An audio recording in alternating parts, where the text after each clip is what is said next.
সুপ্ৰভাত দৰ্শক মণ্ডলী চাই আছে আপোনালোকে পুৱাৰ আড্ডা আৰু মই অংশুমান আপোনালোকক স্বাগতম জনাইছো আৰু জনাবলৈ পাই অতি আনন্দিত হৈছো যে পুৱাই পুৱাই আপোনালোকৰ সন্মুখলৈ আজি পুৱাৰ আড্ডাৰ অতিথি ৰূপে আছে সু অভিনেতা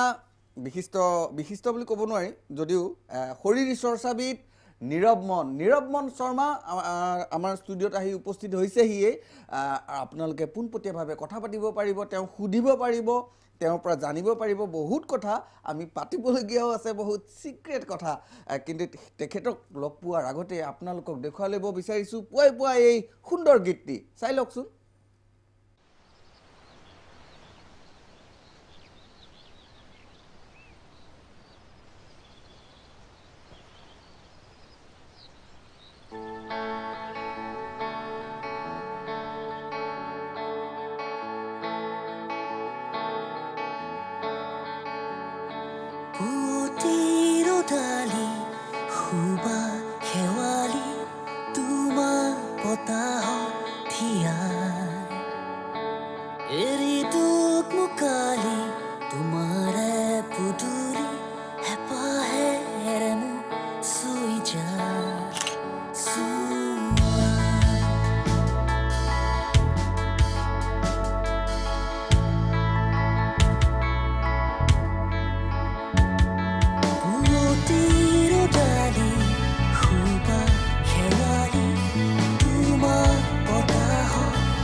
কেনে পালে দৰ্শক মণ্ডলী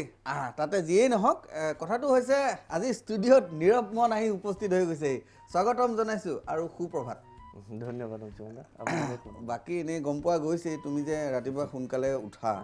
আৰু দৰ্শক মণ্ডলী এইখিনিতে কৈ দিওঁ নীৰৱ মন অকল অভিনেতাই নহয় বৰ্তমান তেওঁ ৰাজ্যৰ এগৰাকী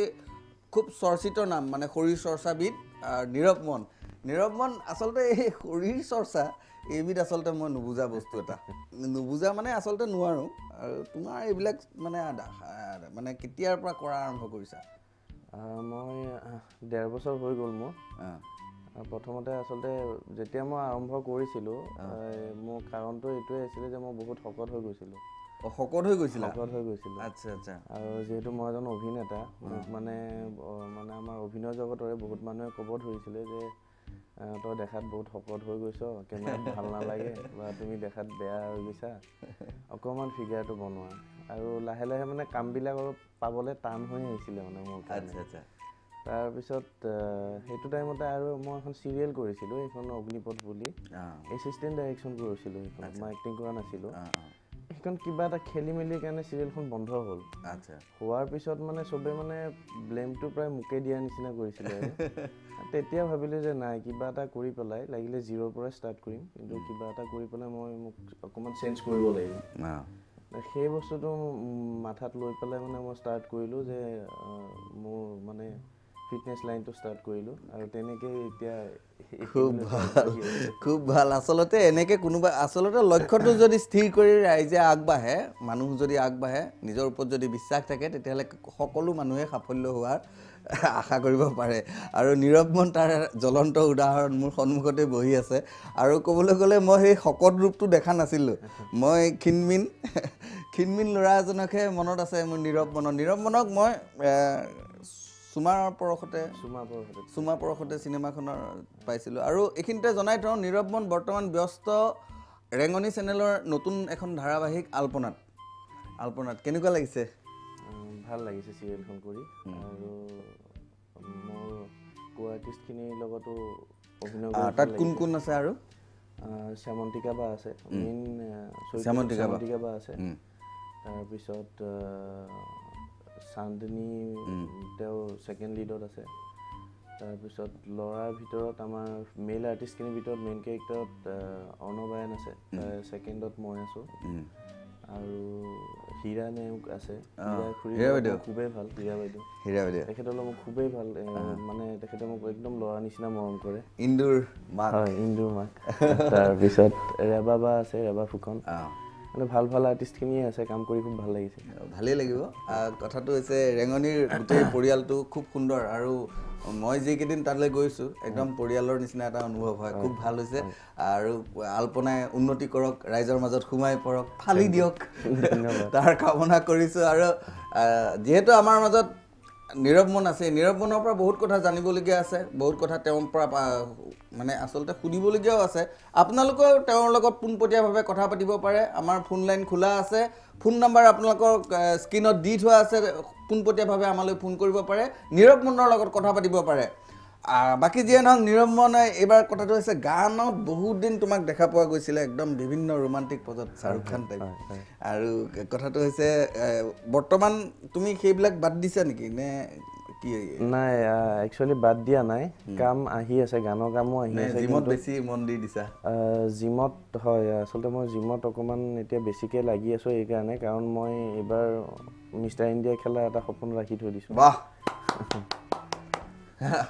সেইটোৰ কাৰণে মই এতিয়া জিমত অকণমান বেছিকৈ লাগি আছোঁ। আৰু যিহেতু মই ৰিয়েল বিল্ডাৰ্ছ গ্ৰুপৰ লগত মই জড়িত হৈ আছোঁ, ৰিয়েল বিল্ডাৰ্ছ জিমৰ গ্ৰুপৰ লগত জড়িত হৈ আছোঁ, মেনেজিং পাৰ্টনাৰ আৰু ফিটনেছ ট্ৰেইনাৰ হিচাপে। চ' তাতো মই সময় দিব লাগে, মোৰ ডিউটি থাকে, ডিউটি শেষ কৰি মৰ্ণিং ডিউটি শেষ কৰি আকৌ শ্বুটিঙত যাওঁ,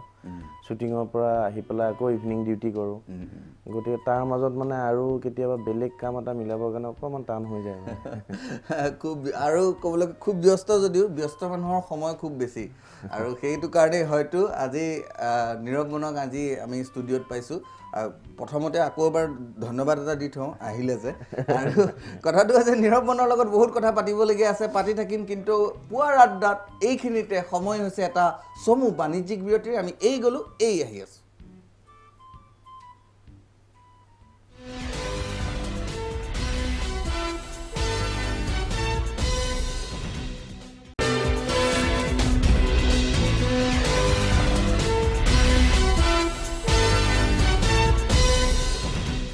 বিৰতিৰ পিছত স্বাগতম জনাইছোঁ ৰাইজ পুৱাৰ আড্ডালৈ। আৰু পুৱাৰ আড্ডাত আজি অতিথিৰ ৰূপত আছে নীৰৱ মন শৰ্মা। নীৰৱ মন শৰ্মাৰ লগত কথা পাতি থাকোঁতে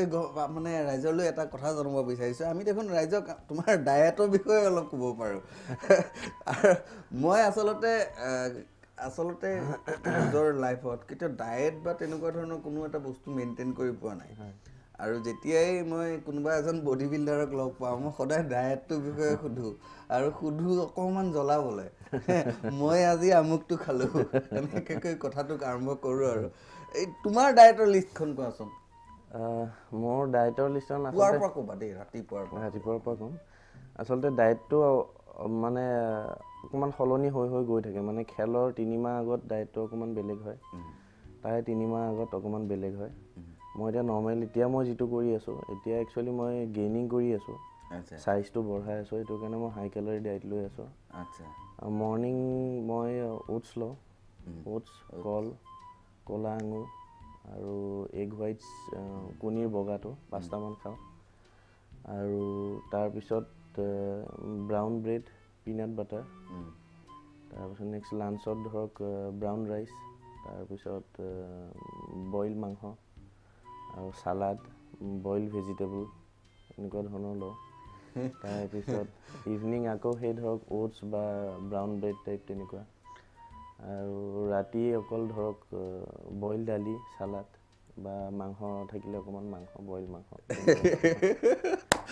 কেতিয়াবা এই হোটেল চোটেলৰ আগফালেদি যাওঁতে অকণমান লোভ চোভ নালাগে নাই লোভ লাগে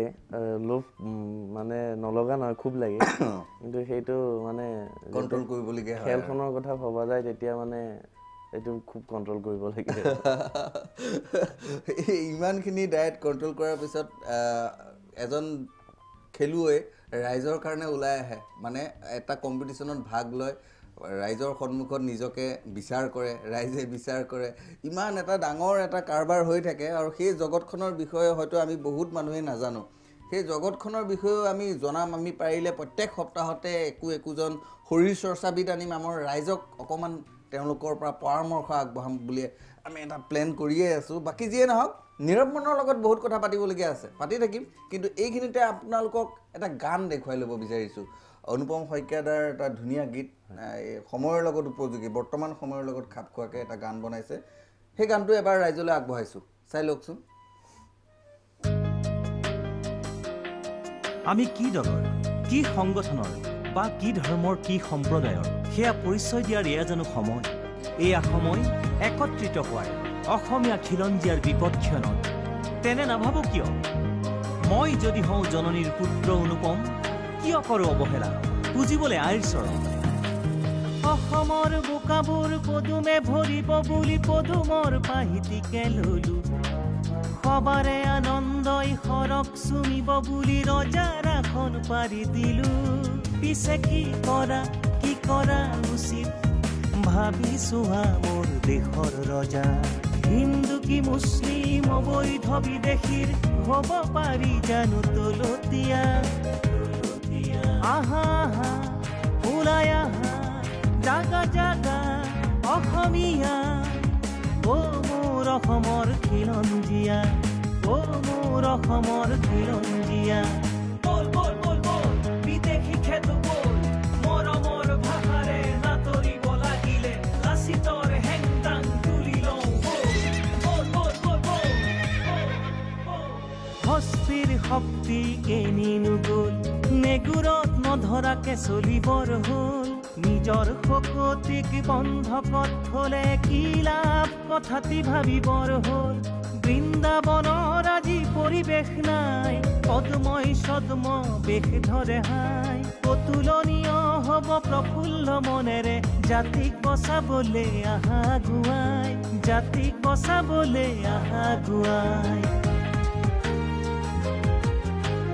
জননীৰ কোলাত আছে কিমান নুঠাই দেখা পায়ো কিয় থাকাটো পনিয়াই বিদেশৰ বিচনাৰ উমেৰি আহাচোন নহয়নে অসমী তোমাৰে আই তোমাক জনম দিয়া অসমীয়াই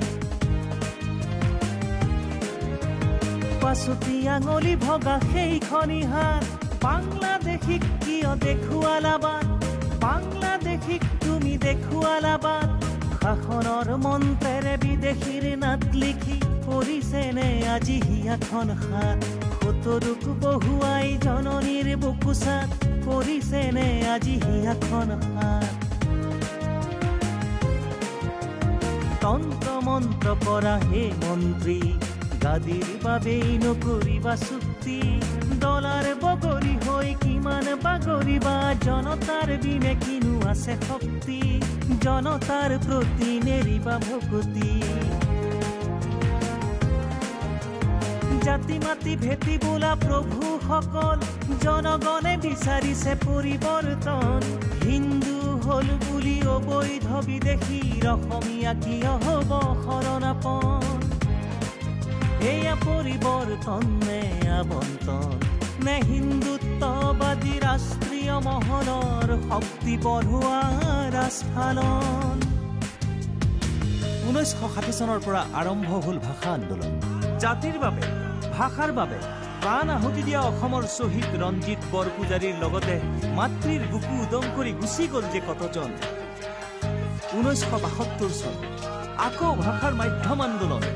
শ্বহীদ হ'ল মুজামিল হকৰ লগতে আৰু বহুজন সেয়াহে প্ৰকৃত খিলঞ্জীয়াৰ নিদৰ্শন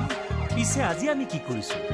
গোষ্ঠীয় প্ৰীতিকেই সৰুগত কৰি যদি দেশৰ মাটিতে কৰো আন্দোলন নিজৰ মাটিতেই ভাগ ভাগ হওঁ যদি থাকিবনে মোৰ সোণৰ অসম সহস্ৰ বিদেশীক কোলাত বহুৱালে বাচিবনে মোৰ সোণৰ অসম আহা আহা ওলাই আহা জাগা জাগা অসমীয়া ও মোৰ অসমৰ খিলঞ্জীয়া ও মোৰ অসমৰ খিলঞ্জীয়া প্ৰজাৰ দুখৰ বোজা সাৱতি লোৱা তুমি যদি ৰাইজৰ ৰজা হোৱা খিলঞ্জীয়াৰ হৈ যুঁজিলেহে জাতিটো বাচিব কৈ থলো ৰাজঘৰীয়া খিলঞ্জীয়াৰ হৈ মাতিলেহে গাদীখন বাচিব কৈ থলো ৰাজঘৰীয়া অসমৰ বোকাবোৰ পদুমে ভৰিব বুলি পদুমৰ পাহিটিকে ললো সবাৰে আনন্দই সৰক চুমিব বুলি ৰজাৰ আসন পাৰি দিলো পিছে কি কৰা উচিত ভাবি চোৱা মোৰ দেশৰ ৰজা হিন্দু কি মুছলিম অবৈধ বিদেশীৰ হ'ব পাৰি জানো তলতীয়া আহা আহা ওলাই আহা জাগা জাগা অসমীয়া ও মোৰ অসমৰ খিলঞ্জীয়া ও মোৰ অসমৰ খিলঞ্জীয়া বল বল বল বল বিদেশী খেতো বল মৰমৰ ভাষাৰে নাতৰিব লাগিলে লাচিতৰ হেংদাং তুলি লওঁ বল বল বল বল